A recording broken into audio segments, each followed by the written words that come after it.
Okay. All right. So big up yourself, original kings and queens. If you know you're an original, I want you to big up yourself. Well, it's the 16th episode of the Big Up Yourself show, and I am your host, Winsome Alexander. Hey, it's going to be another great episode today. Now, look, this show features captivating, inspiring stories of people like you and I who have survived all manner of adversity and who now share our stories to help heal, empower, and motivate others. We big up ourselves, and that means we celebrate ourselves for surviving, for staying in the fight. We celebrate our journey, our gifts and talents, and we promote healthy self esteem. If this sounds good to you, then I invite you to subscribe to the channel. And when you do, turn on that notification bell so you'll be notified every time we upload a video or go live. And I'm going to give you 5 seconds to subscribe to the channel if you haven't subscribed yet. I'm going to do a countdown for you. 5, 4, 3, 2, 1. Did you subscribe? Thank you. And look, I want you to like the video, right? Like the video and leave us a supportive comment. If you have nothing to say, if you can't think of something to say, just say wow. A simple wow comment will help YouTube show this video to someone who could really use it. So you can't think of anything else to comment, just comment wow. And now let's get on with the show. So, my guest today is a remarkable young woman with an amazing story of resilience of the human spirit. And let me bring her on. Here she goes. Here she is. Hi, Winsome. And here we go. Okay. Marie, I want to thank you for being with me today. You look beautiful. Thank you so much. Thank you for Yes, having me. you're welcome. Now I'm going to read her bio and then we'll get to know her. So Marie is a woman's empowerment guide. A woman's empowerment guide. And she's here to show us how to find our flow and use our voices. Through dance, movement, EFT, and heart healing, she helps women who have experienced trauma or domestic violence turn their pain into power, passion, and purpose. Oh my goodness, turn that pain into power, passion, and purpose. Her life mission is to keep speaking up and reclaiming her voice and body, to be more present, to be more self expressed in any moment. Oh my gosh, I'm loving that. She is currently moving her next mountain to reach new heights as she pursues a career in public speaking. And I am honored to be part of this journey with you. I believe this is your first public speaking opportunity. This is, and thank you so much. I'm so honored to be here. Thank you. Oh my goodness. I'm so glad to be sharing this momentous breakthrough with you. And I don't take it lightly at all that you agreed to come on. Thank you so much.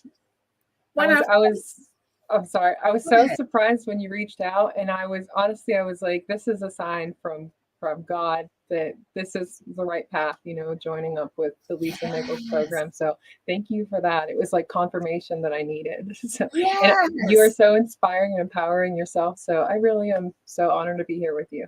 Thank you. My gosh, this is going to be awesome. When I first became aware of you, it was by your official first and last name. But you go by the name Marie. How? Because, this is what I ask my guests. You probably know that I'm going to ask you about your name. How did you come to call yourself Marie, and why? Okay, well, first of all, when I saw that question, I was like, of course, I need to explain this, of course, because it's been a journey to becoming Run Marie, and I don't know that this is the last iteration of my name, but basically, my given name is Lauren Marie Hutchison, and I, switched to my married name when I got married, and after my divorce, I never switched back to my maiden name because of paperwork and fees and things like that, as much as I wanted to. And then also after my divorce, I kind of felt like I wanted to reclaim my identity. So I started going by Ren Marie.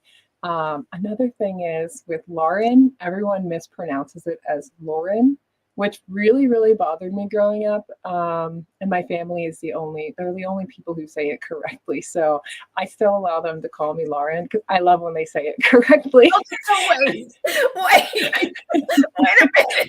Okay, first of all, I love Red Marie. I Thank love you. that. I love how creative that is. But okay, I did not catch the differentiation in the pronunciation of Lauren. So say it again for me. Okay, so it's Lauren, but most people say Lauren. And it really just Oh, bothers me because okay, it's wait. two So different names. Lauren. I would say Lauren. Yeah, that's That's how. okay. I like the way you say it, but most people put an emphasis on the Lauren, and that's a Oh, man's name, and that's just gotcha. not my name. So I love that. Call me what I want to be called. yeah, I love that. thank you. Oh my God. Now, we're going to talk about your work, right? But first, um, I want to know what is your inspiration for the work that you do, helping to heal women through EFT and everything else that you do? How did you get here? It was a very long road, and I don't know that we have time today to cover it all. We But have time. the core of it is everything that I overcame from childhood to this moment right now. It led me to really need to step outside my comfort zone of staying small and being used to being, put down and boxed in. And it's all been a journey to me opening up, taking up more space, and reclaiming my own voice and body after experiencing sexual violence and domestic violence, and just being silenced most of my life. So it's been a fight to take my own life back. And I during my recovery period in therapy, I was inspired by a woman who came to speak at it was like a welfare program for mothers without income, and this woman came to speak. She had lived through domestic violence, and like Lisa Nichols says, I cannot remember her name, but I remember her message. I never forgot her message. And she touched me so much and let me see that, she overcame, and she was there standing in front of us, so independent and powerful. And she had gone through what we were going through, financial poverty and just being a single mother. And most of the people in the group had experienced some sort of domestic violence, or were going through like drug and alcohol treatment. So I just, even as a child, when I was going through some tough times, I knew there was something more in the world that I wanted to find, and I knew that I wanted to share my story, even as a young child. So it's always just been a theme in my life. And I'm a writer and a storyteller, so it So, just seems like something that was a natural progression for me. right. Now, we touched on the topic of domestic violence. And um, I don't want you to feel alone in this moment because I too am a survivor. Mm. So let's talk about it for a little bit. Now, who was your abuser, domestic abuser? Was it your Mhm. husband? It was my husband, yes. Mm-hmm. Yes. And how did that start?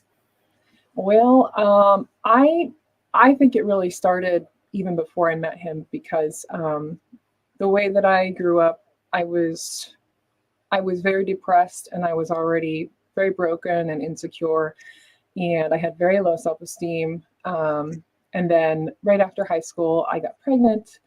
My boyfriend did not want to raise a baby with me, so I was very alone in that.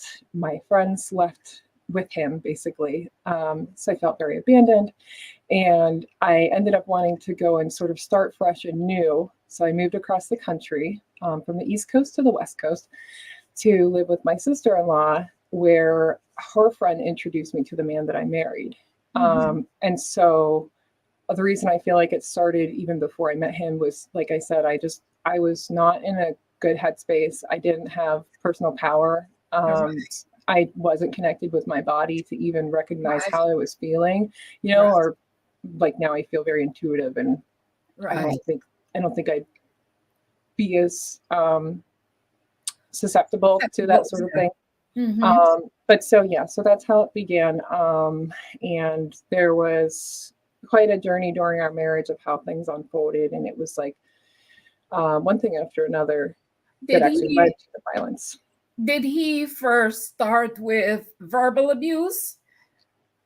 So it wasn't like the typical, you hear about people, it progresses, there were definitely signs. There wasn't quite verbal abuse. It was more like mental and emotional abuse and neglect. So I had a young baby when I met him. My baby was 7 months old. And we moved again. So I met him in Seattle. I had come from Pennsylvania to Seattle. And when I met him, he proposed to me 2 weeks after we met. And I was 19. I was, like I said, I wasn't connected to myself enough to even decide that was not a good idea. He was 11 years older than me. And, in hindsight, I do believe he took advantage. But so we got married 6 weeks after meeting, and we moved to he was in the military as well, if I didn't mention. We moved to his new station, which was in North Carolina. So I went with him, took my baby, and moved to a new state I had never been to. I didn't know anybody, and I had no, support network. So we moved there. I couldn't work with my son. I didn't have childcare, and it just wasn't something we set up. I wasn't versed in using my voice at that time to say, hey, I would like to do this. How can we facilitate that so I can make some income and start, get things going, and then I can help pay for childcare or whatever it would have been. I didn't have those words. So I was at home by myself a lot with the baby, and it was a few months into living there. He was out to work every day, but a few months in, he stopped paying our bills, and our utilities began to get shut off one after another. It was North Carolina, so, it was summer heat. So, AC is a luxury kind of, but we didn't have, the AC, the water was shut off, the electric was shut off. I had no income besides the $100 a month of child support I was receiving from my ex. And so that's what I had basically if we needed, food or diapers. So it was a very tumultuous situation. And my husband began drinking every night. He was drinking pretty heavily when we met anyway, but it became, obviously a problem, drinking every night. And once the utilities began to get shut off, I would take my baby in his stroller during the day when my husband was doing whatever he was doing. He had to report to work, and I would go beg for money in the business district, which was about 2-3 miles away. So we would walk in the heat. It was like 110 degrees. And just, beg. Go ahead. But at what point did he physically abuse you? That was about a year and a half after we were married. But it's kind of, this is all like what led up to it. And it was like, I feel like the neglect and the mental and emotional manipulation were just putting me into a position where I had no way to get out, kind of. So it just feels like a big part of the abuse, you know, not the physical, but the whole of this. But so it was like a very low point when I was deciding which of my son's blankets I was going to use to cut up to use for diapers. Yes. And it was shortly after that my husband decided to go AWOL from the military. And that began a chapter of a really dark time for us. We left North Carolina on a Greyhound with nothing. We abandoned the home we were in, basically fled from the lease we were in. And I went with him back to Seattle, and he had children there and an ex-wife. We went back there, and there was no income at that point. We were actually staying at his ex-wife's home in the garage. And it was just a really terrible time of like between us. We fought a lot. He was very mean and kind of cruel. At that point, it did become kind of verbal abuse. He became verbally abusive at that point. And well, it was the first time that he actually hit you. That was the night of the assault. Of the assault where he almost took my life. What happened? It's okay. You're safe. You're safe. It's okay.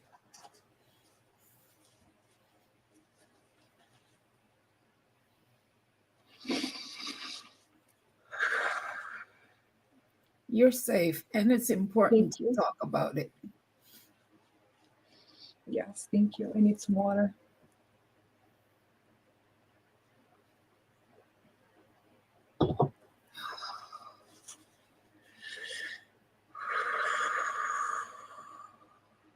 Okay, thank you. So the night that happened, I had found out that he was cheating on me. And we were babysitting for his ex-wife. We were living in her home, babysitting, and so she was out for the night. She was going to be gone all night. And we were in the home with his 3 children, her new baby, and my baby boy. Excuse me, I'm just going to blow my nose. It's okay.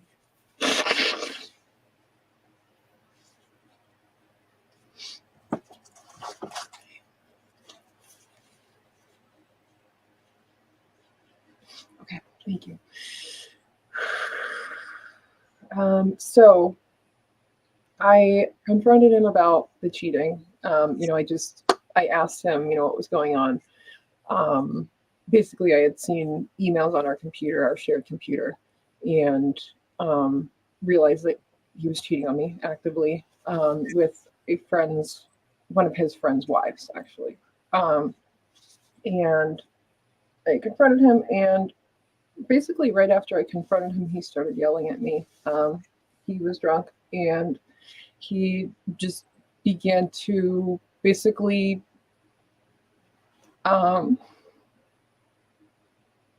just beat me up and choked me, and it was several hours. Wow. The beating lasted for several hours. My goodness. And I just wasn't physically strong enough to get him off of me at any point. Yeah. And it was like he would stop and then go smoke a cigarette and come back. Oh my goodness. Wow. That was like several hours of torture. Yeah. And our children were awake. The children witnessed all of this. They would come out periodically. They were all really young. All of them were under the age of 6. So it's not like any of them thought, oh, we should call 911 or get help or something, Yeah. And it was about 3 in the morning when I was able to get up and go. I ran outside. I took the house phone. At the time we had house phones. I took the cordless phone and I went outside and I called the police. Yeah. And I got down on the ground. I was just exhausted, and I Yeah. was anticipating the police coming in, helping me, and fixing the situation.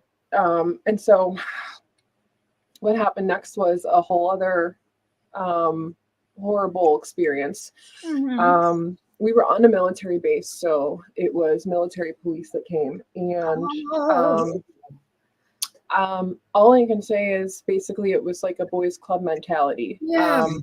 They they didn't believe, or they said they didn't believe that we weren't fighting. They thought that we were fighting, like just fist fighting Yeah. each other or Yeah. something, that I was a willing participant in this. Right. And they said that there were defensive wounds, I believe, like, I think that's what it was called, like on him.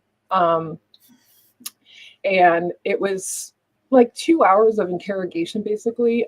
This man was sitting with me, and at one point he was trying to convince me to change the story of what had Right. happened, Yeah. and essentially threatened me that I could lose my child if I don't tell him the truth, it was flabbergasting. I felt like so alone in that moment. I could Mhm. not believe that it was like I was being held, you know, Mhm. by another man. It was like, can't you see what just happened here? Wow. Meanwhile, I had major injuries, so I was in a lot of pain.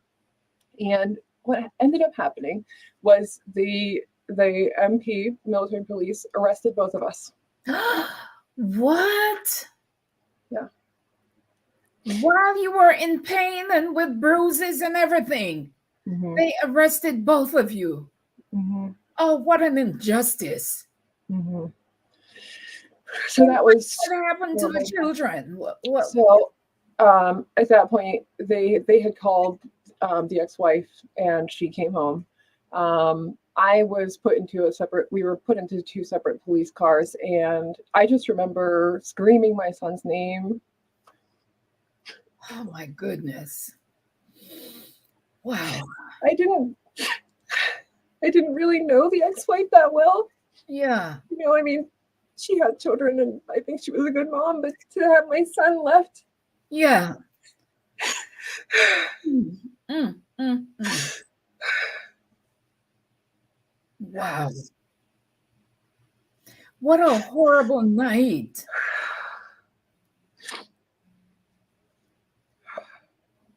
So you called for help, and instead you were re-victimized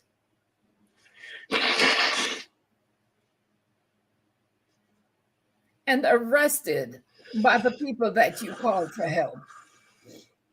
What a betrayal. What a betrayal. Now,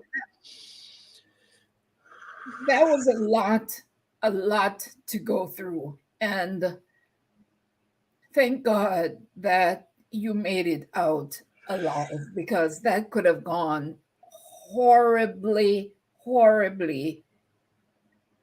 It was already wrong, but it could have been, oh my gosh, I can hardly say the word. Mm-hmm.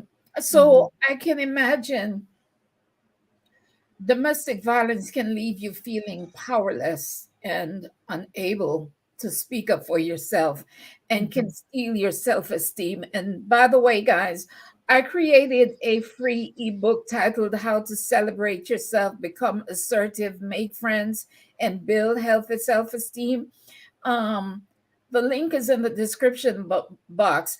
When you get abused like that, it's hard for you to um, develop the courage to speak up for yourself.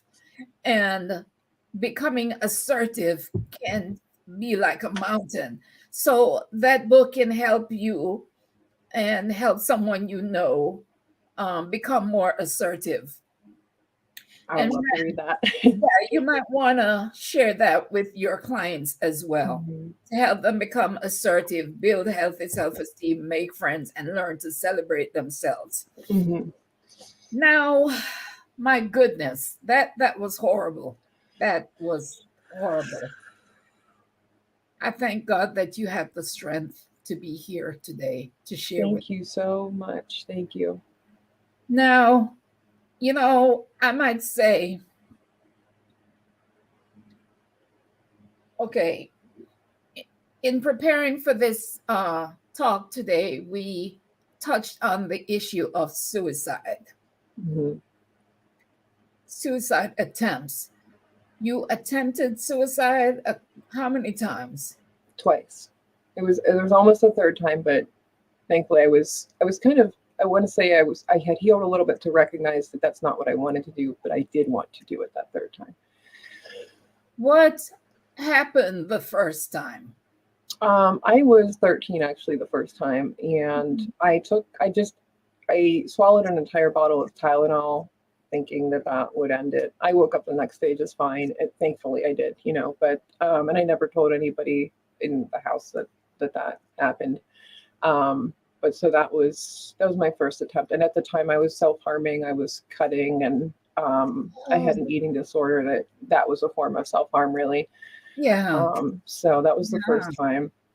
So you were depressed at 13 and just felt like you couldn't handle it and you wanted to be gone. When was the second time? The second time was in 2010, just a few months after the assault. Wow. And I was just so broken after that.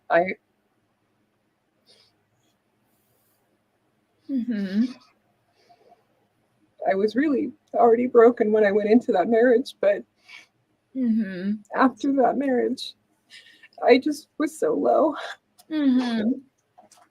I had lost all sense of self, Mm-hmm. and I think maybe even at that time I thought that I deserved that treatment. And I was I also had been sexually assaulted right before I got married, after my son was born, and so it was like all these things that just made me feel worthless, Yes, yes.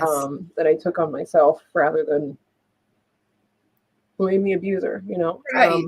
That's what we do. Mm-hmm. Mhm. And so it was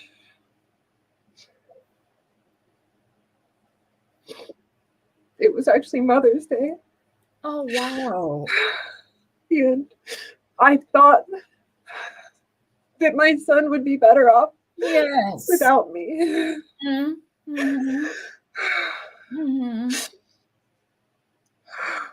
Mm-hmm. Yeah, that was a dark moment. That was a dark moment to come to the place where you think your son would be better off without you. That was tough.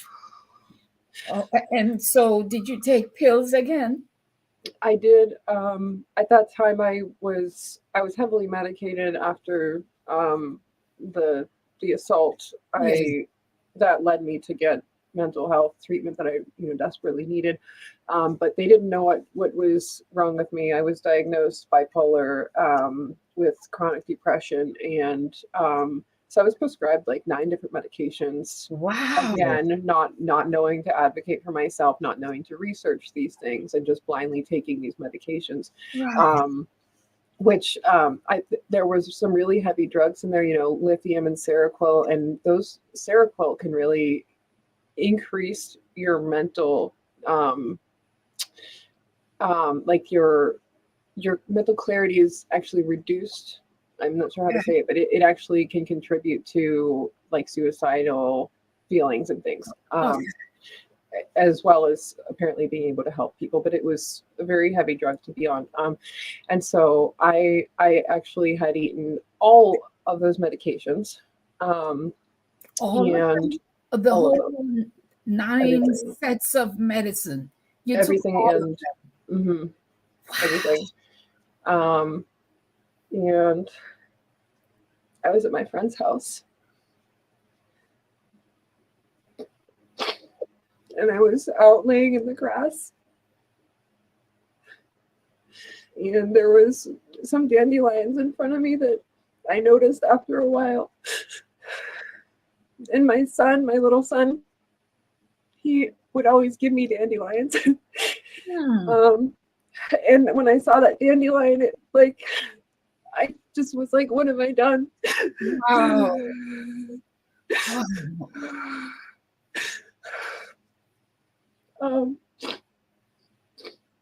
It was probably 2 hours that had passed at that point. I was feeling unwell, but I went inside the house where my friend was and told her what I had done.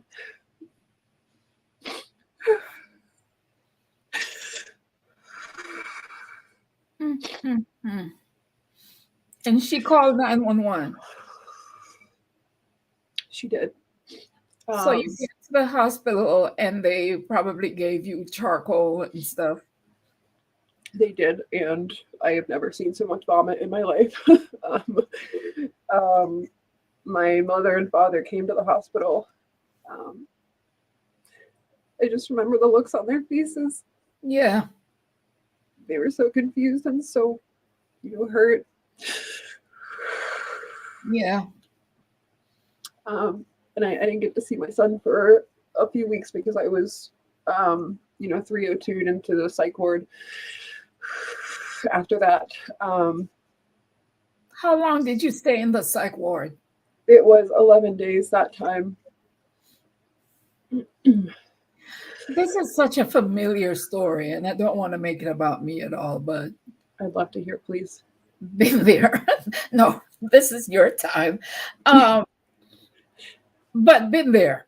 That's why I know about it. That's why I knew to ask you about the charcoal. Mm-hmm. So now I might say that this is coincidental, but I also believe that nothing just happens. That things happen for a reason, and we're talking about suicide attempts. And I want viewers to know that September is actually Suicide Prevention Month. Did you know that? I did not know that. You did not know that. Mm-hmm. But somehow the universe lined it up for you to be on the show today talking about suicide. Mm-hmm. And we just closed on Suicide Prevention Week. So this tells me that your story, our stories, were meant to be told at this very moment. I'm getting goosebumps. Mm-hmm. And I believe in my heart that someone out there watching this will be helped in some way because we're talking about this today. I hope so. By the way, this might be triggering for some of you, so please watch at your own risk. And we're not counselors. We're not advising. We're simply sharing our experiences, our thoughts, and our opinions. My goodness. Yeah. So yeah, I attempted myself. I'm not going to say how many times. Mm-hmm. And it's partially why I do what I do now. So, you're talking to someone who understands. And I think that more people attempt suicide than we know. Mm-hmm. Right? Mm-hmm. I'm so glad that you're still here. Yeah, thank you. You're such a bright light. Now, what did you learn? Have you learned anything from the suicide attempts? Oh, absolutely. It was a very long journey from there in therapy. And I would say I guess what I've learned is I think it's that people need to be connected, and I would like to connect with people more and just do so on a level that you really get to their core and they feel safe. Yes. And I try to be a presence that invites others to be vibrant and bold and loud, and they feel safe to be themselves. So maybe they feel safe to open up. You're doing it. You're doing it. Thank You are doing it. I learned that suicide is not the answer, right? It doesn't solve problems, Mm-hmm. right? The problems are still there after you attempt. And in my case, they got worse. Mm-hmm. And if I had died, I wouldn't have had the opportunity to see those problems resolved. Mm-hmm. And the reasons for wanting to kill myself really weren't that bad. You know, Mm-hmm. in hindsight, they really weren't. They were never that bad to begin Mhm. with. So difficulties in life are not a reason to want to kill yourself, because life is Mhm. precious. Mhm. Life is precious. No matter how hard, no matter how devastating, choose to live. Choose Mhm. life. Don't give up, Mhm. because your breakthrough might be just around the next corner or over the next Mhm. hurdle. I am living dreams now that I thought were not possible while I was suicidal. Mhm. If I had died, I wouldn't be living these dreams, getting ready to go abroad again for my birthday just because I can and want to. And so now I want to live forever. I do not want to die.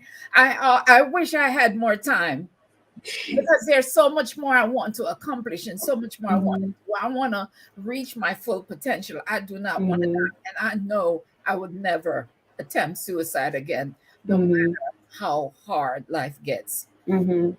Now, I want you guys to know that these are not easy things for us to be talking about, right? And if it looks like it's easy for me, it's because I've had years of experience of sharing, and I know enough now to know that someone out there is being helped.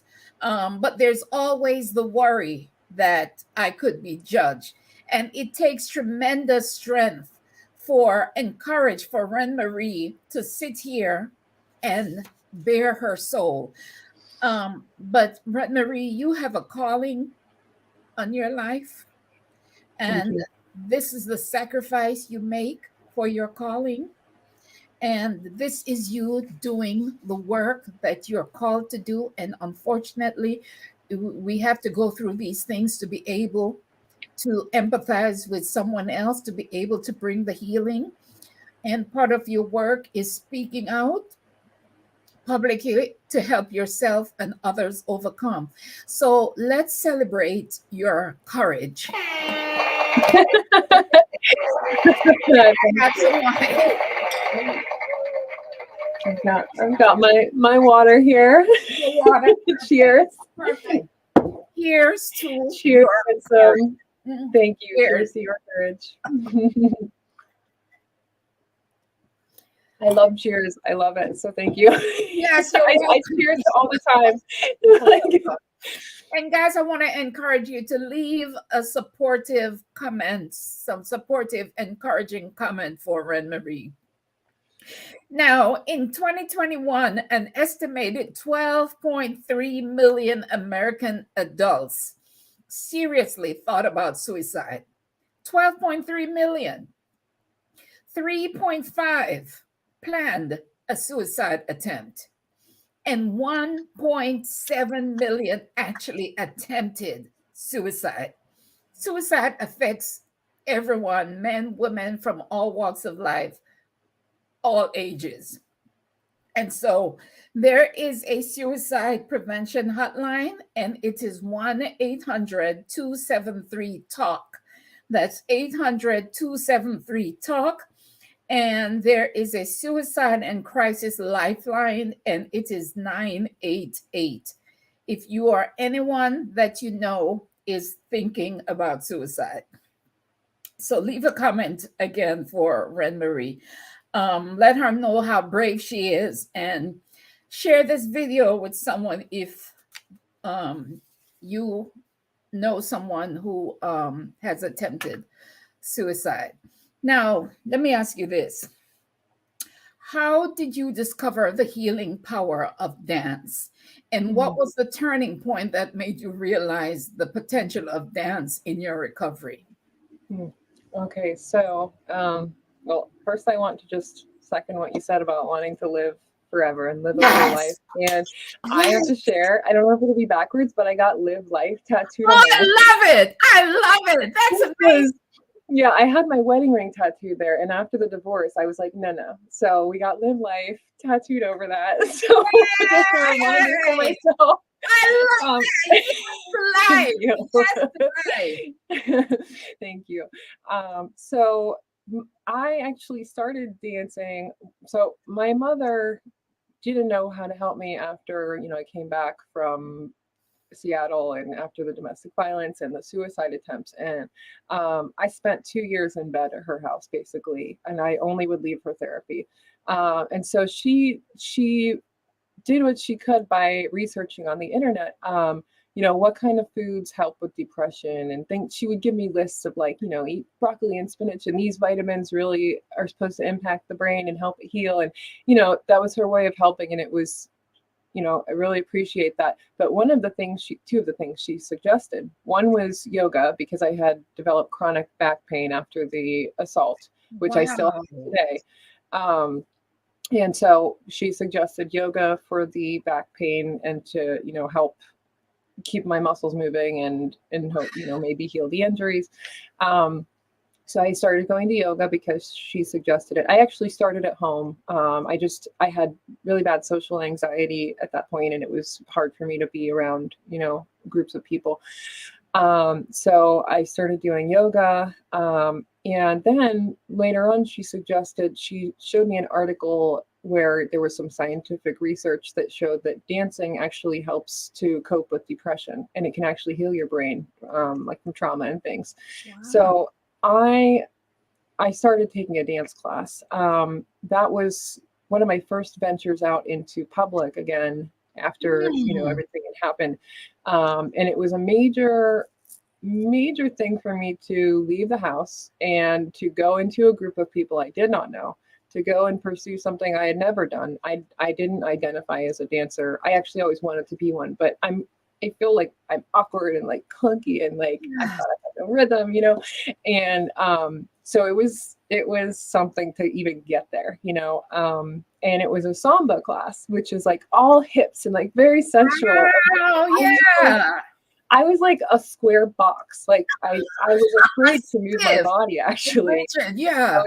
And I was actually afraid to move my body in front of people. One, because growing up, I basically tried to disappear while I was where I was. And so I would stiffen up and I would try to go inward and, tense up, and all that time swallowing my voice and my words that needed to come out. And so it was a lot to get to that class, and it meant a lot. So I began my dance journey in samba, this very like complex dance, this beautiful dance. And I ended up staying in those classes for 11 years. And that was 2010 that I started with samba. I branched out to belly dance, and I've taken sexy heel classes, which are really great for reclaiming your body. Just like go do something. Awesome. Burlesque, that's a really amazing way to just connect with your sensuality and really show up in ways that we may be discouraged to, or just you're kind of afraid to, or timid, and it's a safe space in those dance classes. So and eventually I got into silk flow arts, which is like the veils and the fans and those things. And now I'm training in fire dancing, which is my next. I'd love to travel the world fire dancing. Yes. That's amazing. That is amazing. Yeah, thank you. My gosh, good for you, girl. And then how emotional freedom techniques that played a significant role in your healing journey. Can you explain what EFT is and how it helped you overcome emotional pain and trauma? Yes. So I'd say around 2015, I began to thrive, I would say. It was like the beginning of my thriving era. Um, and I was still very, financially, I was still in poverty and everything, but like that was the year I really was like, I'm going to change everything. I'm going to make more money. I'm going to budget. I'm going to travel, I'm going to pay my bills on time. I'm going to pull up old debts for my poor credit score and I'm going to start paying them, and I'm going to do this. I'm going to do that. I'm going to conquer the world. I love it. Thank you. So one of the things I needed to do, I realized after, because I was consuming a lot of self-help at that point, just, anything I could get my hands on that I connected to. And so one of the things I realized was that my mindset was very poor. Yes. And to change anything, you need to change your internal landscape, your mindset. And I had no idea how to do that. I was very bitter, very angry. I was not who I am today. I was a different woman. So I searched the internet, and I was looking for, how to basically reprogram my brain, from my current belief system, which was keeping me stuck, in this old life. So I found EFT. And I watched one video and then I just ran with it. I began to do it myself. I would do it. So with my social anxiety, I was having panic attacks constantly at work, just because I was surrounded by people and my emotions I was still healing and still, in that like complex PTSD, fight, flight, freeze, just my nervous system was a mess. So I began using EFT. Like I would go to the bathroom and I would tap and I would, tap in some of the good things that my nervous system did not believe at all about myself. And so that's really, really how it happened. And yeah. I didn't know about EFT until I read it in your bio. See, you're helping. You're helping me. You're already helping. I heard about tapping, but I didn't really pay much attention to it. Did you guys know about EFT before today? Leave a comment and let me know. Now, it's definitely something I think I would benefit from. And so, as a matter of fact, that being able to be grounded in your body, because trauma can cause you to leave your body, right? And the body keeps the score. Did you read that book? I actually tried, but it was actually very traumatizing for me to read because of the references at the beginning. And I was like, it was so long that those references went on that I was like, I don't know if the book is going to change. And I wish I could get something from it. But, a lot of people do. It wasn't quite for me with it was very traumatizing to read those things that happened to other people. Everything is not for everybody. But the sentiment that the body keeps the score is, I've read a lot about that. So, yeah. Yeah, that you hold the trauma in your body until you find ways to expel it. So I started looking for an EFT practitioner in my area. Thanks to you. All right. Thanks to you. Okay, that's awesome. Okay. I don't know if I want to go back because I was going to ask you, what do you want to say to others who may be experiencing domestic violence or contemplating suicide? I think I would say, I think I would have to say, find a way to connect with yourself. I would say start dancing, do it alone in your bathroom, and not just dancing, start moving your body and start talking to yourself. If you are unable to speak out loud what you need to say to people, start saying it to yourself. Write it down, destroy the letter if you have to, if you're afraid, and just start getting things flowing. Because when you start doing that, you show yourself that it's safe and that it's okay to even take that journey. And it takes off from there. So I think it's like, just start inside yourself, and whatever it is that is keeping you so, I feel like people, at least for me, I was very tight and I was very within myself. Whatever it is, your biggest thing that's keeping you stuck inside yourself, just start trying to let it out, express it in some way, paint something, move your body, write it down. It needs to come out though. So I would just say, let it out in whatever small way you can, in whatever is the safest way for you. It doesn't The matter how safest small way. the effort. Yeah. That's a seed, and seeds grow into the most beautiful plants, and they Yes. blossom and they grow fruit, and then they have more seeds. So Yes. no matter how small the step is, take No that step. matter how small. Now, see, some people, in order to let it out, they probably are not able to even articulate it like you can, that they are stuck within themselves. And so they seek out substances to relieve themselves. So Rennery is here today suggesting that you try movement, try dancing, try speaking, even to yourself, or try writing things down.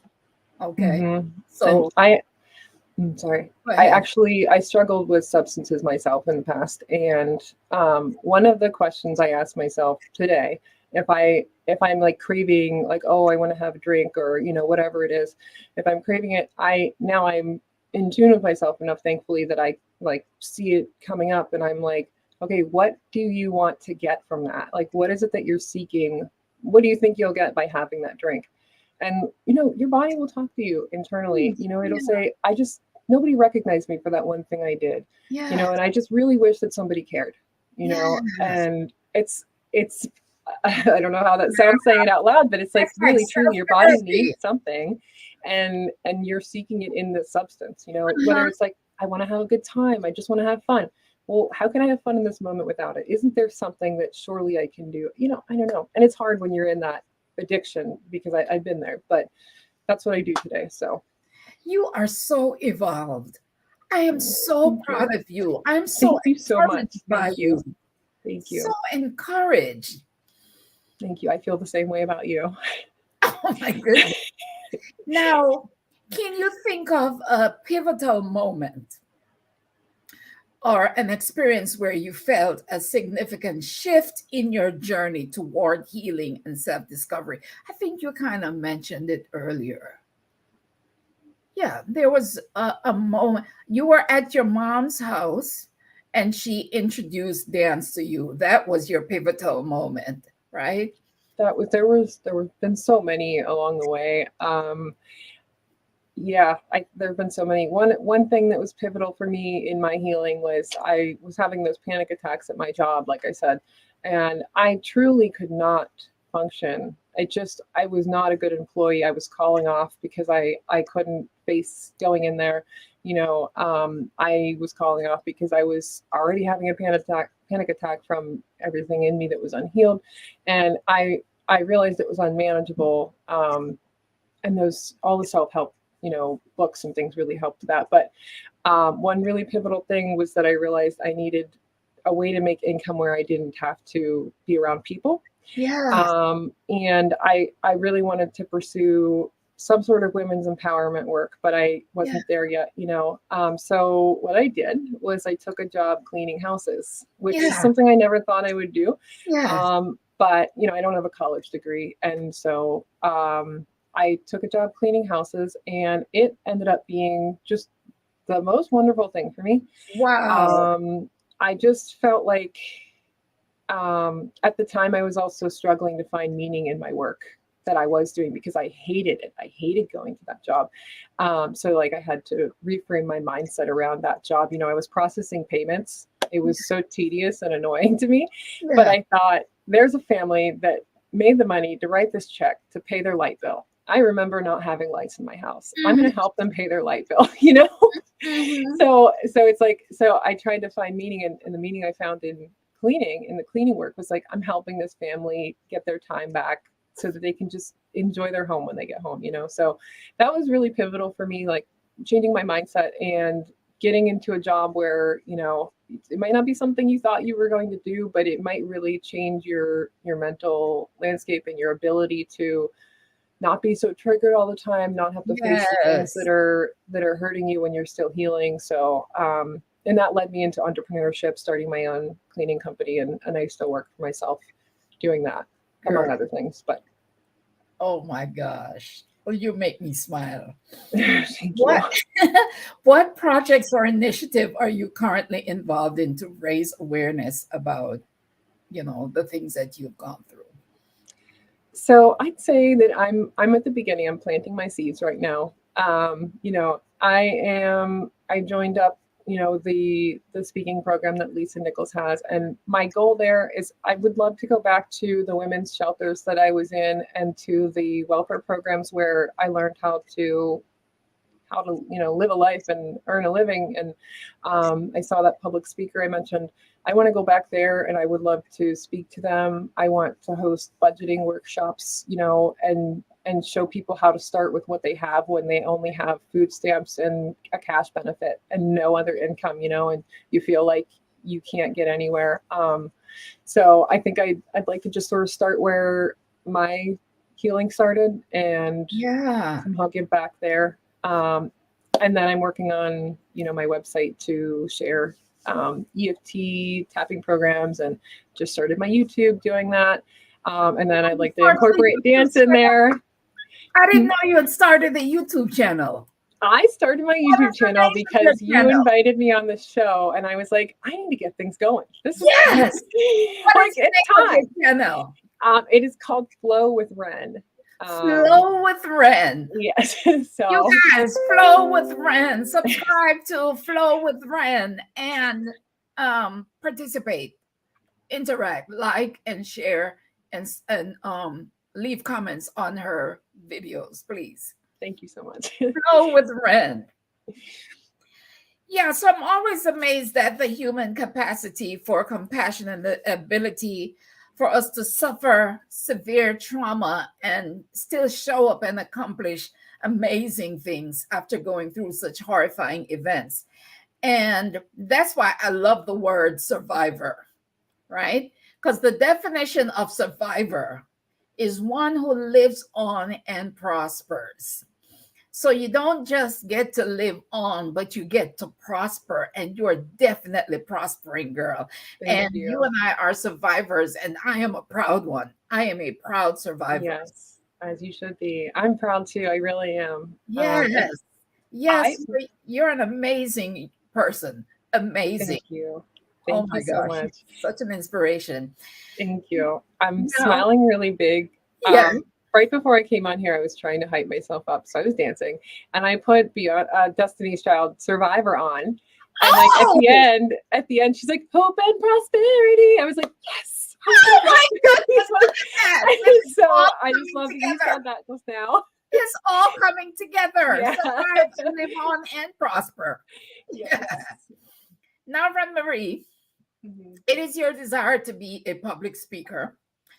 And I pray that you receive countless other opportunities going forward to speak and touch and heal and inspire and change lives. Thank you. And I thank you for being with us today, and thanks for allowing me to share in your journey. Let me tell you about you don't drink. Oh, cheers. Big up to you. Cheers, girl. Big up to you for, oh my God, for the journey and for coming out like a superstar. I love it. I love your energy. I love your conviction. I love that your vision. I love it. I love it all. And I want to thank you once again for coming on today. If you would stay on the live for just a second after I close out. And I want to thank you, Originals, for sitting with us today. And don't forget to like the video and leave a comment. If you can't think of what to say, just say wow. And until the next episode of the Big Up Yourself show, bye. Thank you so much, Winsome. Thank you. You're welcome. Hang in there for a second.